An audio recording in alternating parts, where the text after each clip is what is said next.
ये, ऐसा आत्मबल है ये। आशाओं को भी जिसमें दिखती देखो ऐसी आशा है ये, सीख सके इनसे कुछ भी हम, जीवन की अभिलाषा है ये, जीवन की अभिलाषा है ये। अंतिम पंक्तियों से पहले चरणों में उनके झुकना चाहूं, अंतिम पंक्तियों से पहले चरणों में मैं उनके झुकना चाहूं, जिनके स्वागत में अर्पित मेरे ये शब्दों की माला है, मेरे ये शब्दों की माला है। मैं ये कविता पंडित जी को समर्पित करना चाहता हूँ। ज्ञानेंद्र भैया कविता मुझे प्रोवाइड करिए। यहाँ सिर्फ ज्ञान बांटने का काम नहीं, ज्ञान के उत्पादन का भी काम हो रहा है, ये विशेष उल्लेखनीय है।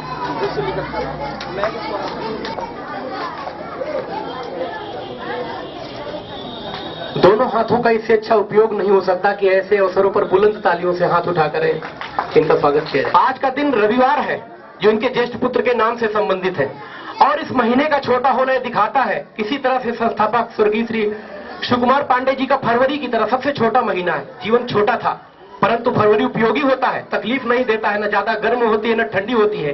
इसी तरह से इनका जीवन उपयोगी था पर छोटा था। कहते हैं कि whom God loves die young, जिन्हें ईश्वर प्रेम करते हैं वो जवानी में मरते हैं। जो काम तेज करते हैं अपना काम पूरा कर ले जाते हैं तो मृत्यु उनका जल्दी वर्ण करती है। ऐसा ही कुछ सत्य लगता है।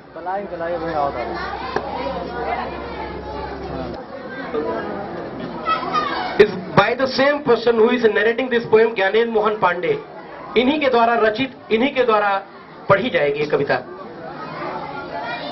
शिक्षालय संस्थापक को समर्पित। दोनों हाथों का सदुपयोग जरूर होना चाहिए। इसके पहले कविता से पहले तालियों से जोरदार इनका स्वागत करें।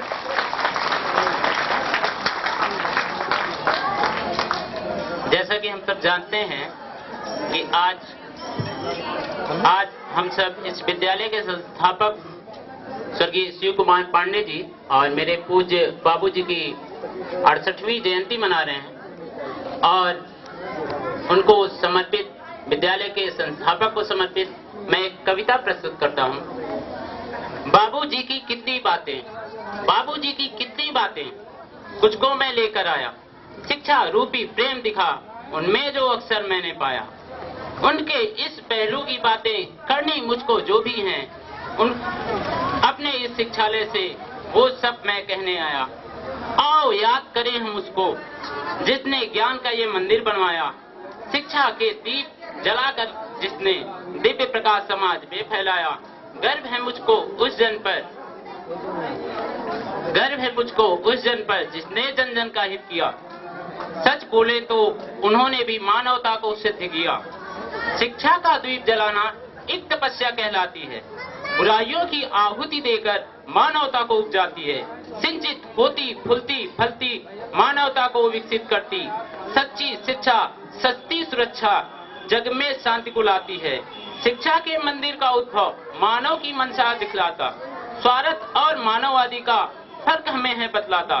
स्वार्थवादी का धन में है मन, शिक्षा का है मूल कहाँ। इस जीवन में धन है पहले, उसके बाद आता ये जहाँ। ऐसे युग में शिक्षालय स्थापक एक नायक से कम नहीं। विश्व के हर राष्ट्र के निर्माण का आधार यही।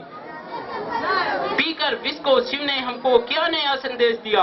अमृत हो हर देवों का पर विष का भी उन्मूल किया। नमन है मेरा उस जन को जिसका यह उद्देश्य बना। जग के दम को हरने को एक नए दीप को दिया जला। शिव की उन राहों पर ही दुनिया का आधार टिका। शिक्षा है अमृत जैसी, अमृत का केवल पात्र बिका। इस कविता की अंतिम पंक्तियां प्रस्तुत करता हूँ। आओ उस नायक को हम ऐसी सच्ची श्रद्धांजलि दें, सपनों को उसके पूरित कर अपना ये कर्तव्य करें। शिक्षित बने समाज ऐसा हर कोई प्रयास करे, हर कोई उज्जवल हो ऐसे जग के तम का नाश करे। धन्यवाद। आपके समक्ष यहाँ के छात्रों द्वारा की जाएगी। तन मन धन से छात्रों का सहयोग करें और आपकी तालियों से उन्हें स्फूर्ति मिलती है। उनका रक्त संचार बेहतर होता है, रक्तचाप भी अच्छा आ जाता है, एक तरह से उनको जीवन मिलता है। मंच पर जीवन बहुत क्षणिक होता है। जिसकी ऊर्जा, जिसकी प्राणवायु आपकी तालियों से ही आ सकती है, उसकी आपूर्ति आपकी तालियों से ही हो सकती है, आपके उत्साह वर्धन से ही हो सकती है। तो मैं अपने बच्चों के लिए आपसे प्राणवायु की आपूर्ति चाहूंगा, सप्लाई चाहूंगा अपनी तालियों से।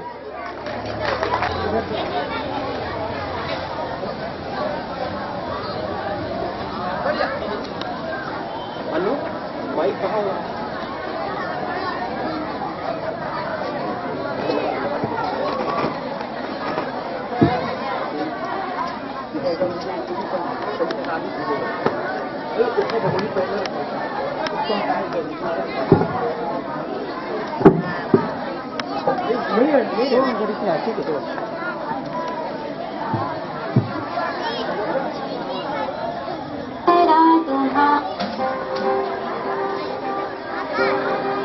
सारी धरा तुम्हारे ही गीत गा रही है, ऐसा लगा तू मधुरिम बीड़ा बजा रही है। आ जाओ मंच पर देवी सरस्वती माँ बेटी बुला रही है।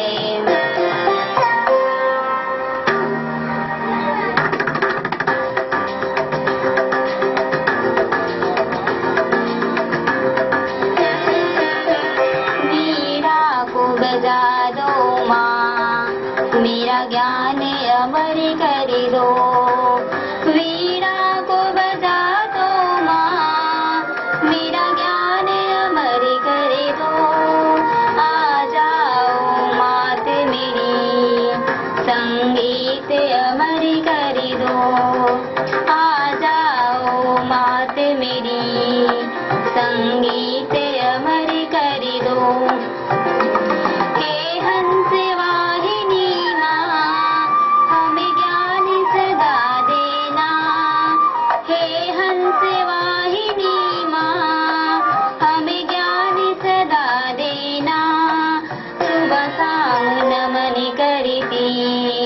ना मुझको भुला देना, सुबह शाम नमन करती, ना मुझको भुला देना।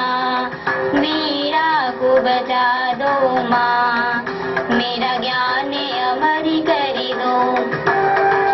तेरे हाथ में वीणा है, तुम ज्ञान की देवी हो।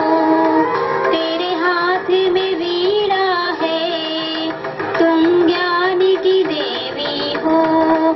मुझको है विद्या मिली, तुम विश्वास की देवी हो। मुझको है विद्या मिली, तुम विश्वास की देवी हो। वीणा को बजा दो माँ मेरा ज्ञान अमर कर दो। विश्वास करो माता हम पुत्र तुम्हारे हैं, विश्वास करो माता हम पुत्र तुम्हारे हैं। नहीं शोक भरा मन में हम दास तुम्हारे हैं, नहीं शोक भरा मन में हम दास तुम्हारे हैं। वीणा को बजा दो माँ मेरा ज्ञान अमर कर दो। वीणा को बजा दो माँ मेरा ज्ञान अमर कर दो। आ जाओ मात मेरी संगीत अमर कर दो। भले वंदना ही सही। और मौसम भी कुछ ऐसा है, सावन के बाद दूसरा सर्वश्रेष्ठ मौसम बसंत का ही होता है। इसके बाद अगर इसमें कुछ होली के रंग मिला दिए जाए बसंत की मस्ती में, जब फगुनी बयार चलती है तो ठंडी जाती हुई लगती है और गर्मी पूरी तरह से आई नहीं रहती। इसे सुखद अनुभूति कहते हैं। अगर इसमें होली के रंग मिला दूं तो मेरे पास जो विलेन तैयार होता है उसे कुछ यूं पेश करेंगे कि लाल गुलाल या बीर के रंग, लाल गुलाल या बीर के रंग बतावत है ऋतु आई बसंती।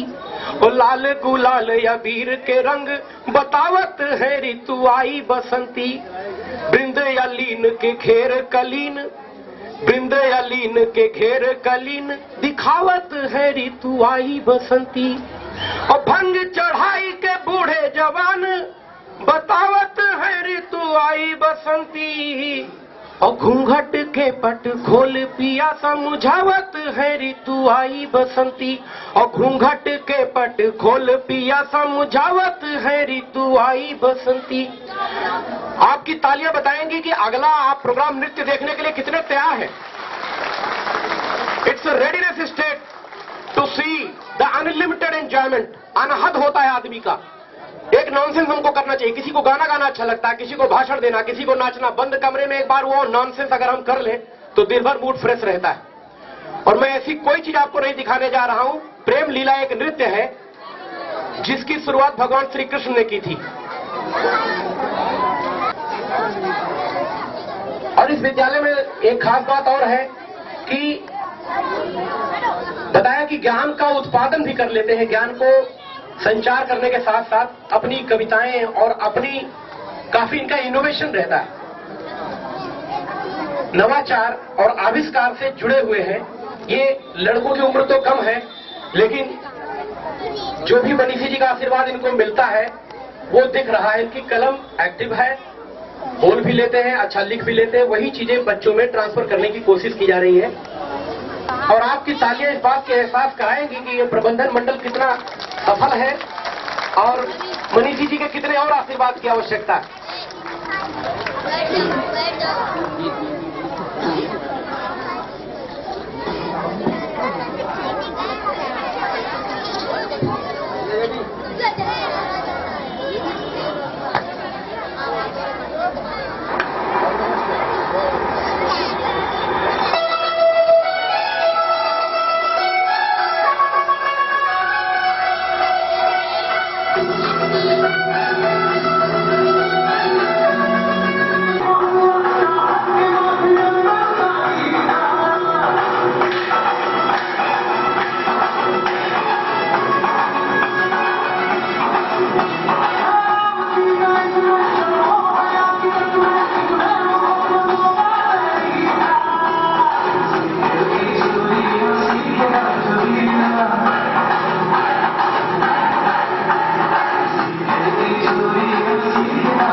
कहनी पड़े, इतनी तगड़ी सप्लाई हो कि बाढ़ आ जाए आनंद की। है? प्रेम लीला के नृत्य से मन यूं बहका आज कि मन रविशंकर हो गया तन बिरजू महाराज। इस तरह का आनंद आना चाहिए। धन्यवाद। मॉडल इंग्लिश स्कूल, लेकिन मेरी नजरों में इसका कुछ अर्थ अलग दिखा कि मनीषी जी के साथ रह के संस्थापक श्री शिव कुमार पांडे जी ने इस विद्यालय की स्थापना की। तो M for Manishi, E for encouraged and S for Shiv Kumar Pandey. Manishi ji की प्रेरणा से, शिव कुमार पांडे की मेहनत से स्कूल जो बना, यही तो है एमईएस। और क्या है? इसे हम चाहे मॉडर्न इंग्लिश स्कूल कह दें या मॉडल इंग्लिश स्कूल कह दें, व्हाटएवर, बट मुझे जो दिखता है मेरी नजर में, हर पल बढ़ते जाएंगे अपने सत्कर्मों से, देश का मान बढ़ाएंगे। खेल का मैदान हो या कोई इम्तिहानी हो, सबसे आगे रहना है, बस इतना अरमानी हो। आशाओं का पंख लगा कर इस गगन में उड़ते जाएंगे। एमईएस के गौरव हैं हम, हर पल बढ़ते जाएंगे।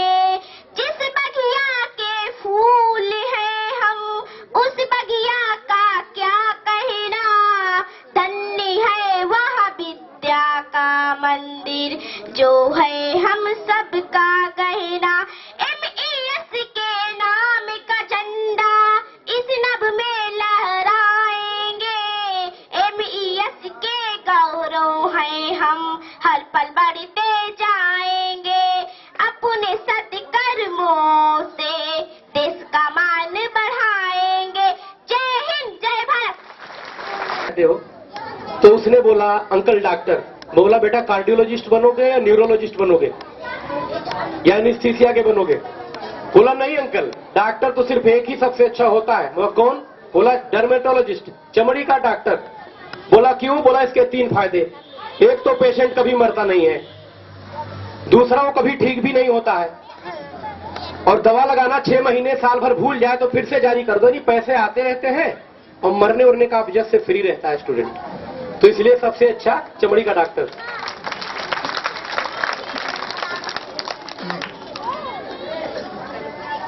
अगला कार्यक्रम आपकी मस्ती को जारी रखते हुए चिटियां कलाइयां। आप मन ही मन तैयार हो, तब तक मैं आपको कुछ उलझाऊंगा कि बच्चों को देख करके हमें कभी बड़ा आश्चर्य होता है कि छोटे छोटे बच्चे इतना काम कैसे कर जाते हैं। कई बार हमारी भीड़ में से शायद कुछ होंगे जो इनके जैसा कर सके, इसके लिए वो बधाई के पात्र होते हैं। कहते ना कि इतनी गैरत से इनकी छोटाई को ना देखो, इतनी हैरत से इनकी छोटाई को ना देखो।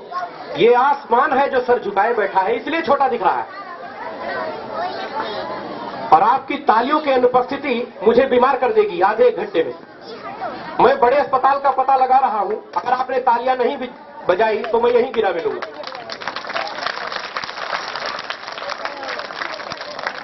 उद्दीपन थोड़ा विलंब से आता है। अभिभावकों के लिए इससे ज्यादा खुशी का अवसर क्या होगा कि आपके बच्चे कमाल कर रहे हैं।